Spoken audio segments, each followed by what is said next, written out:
Instead of waking up in the morning with a cup of coffee and a newspaper in hand, you can now virtually check out the latest headlines at any time on your tablet. News is going online, and for the Boston Globe, this is no surprise. They have been working on the technological aspect of their news industry for more than 15 years.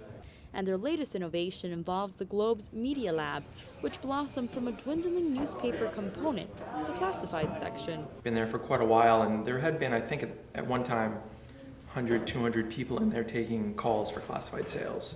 And we moved digital product and development, which is programmers, into that space about a year ago, and half of that room is what we call the Media Lab. Today, the so-called Media Lab is a thriving hub spot for all that is new and innovating at the Boston Globe. It's really meant as a focal point, center of attention for sort of innovation around media, around content, around technology.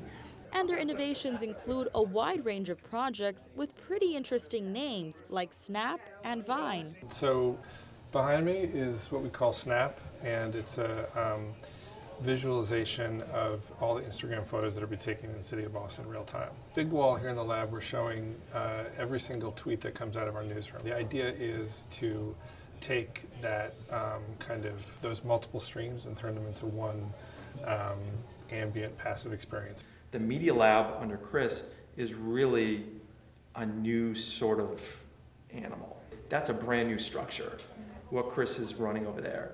And it's similar to things the New York Times is doing and other newspaper organizations in terms of trying to bring an innovation team who really doesn't do anything except think about new things.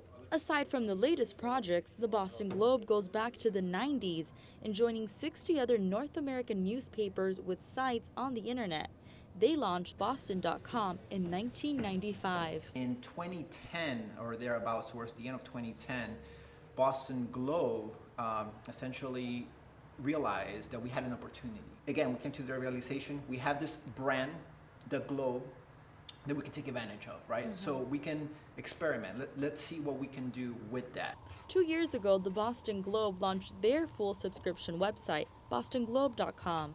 And according to William, they have surpassed their goal of subscribers due to the new experience of engaging with a newspaper. The reading experience, I mean, there are so many ways of slicing that reading experience. I mean, are we talking strictly typography, the presentation, right? Are we talking about, reading experience on your desktop? Are you talking about the reading experience, sort of the lean back experience on your tablet or your commuting reading experience on your iPhone? There are so many different ways of looking at it. And all those areas that I mentioned are things that we are looking at. The staff at the Boston Globe can all agree on one thing. Newspapers are, in fact, still thriving. The perception that, certain industries are dying or going in a certain direction, they're evolving. And you think of it as like a really 140-year-old startup that's going to grow and continue to grow, but it needs to evolve in order to do that. The technology world seems to be positively affecting media outlets such as the Boston Globe due to the constant innovation they have stirring in their offices. For Inside Boston, I'm Melissa Adan.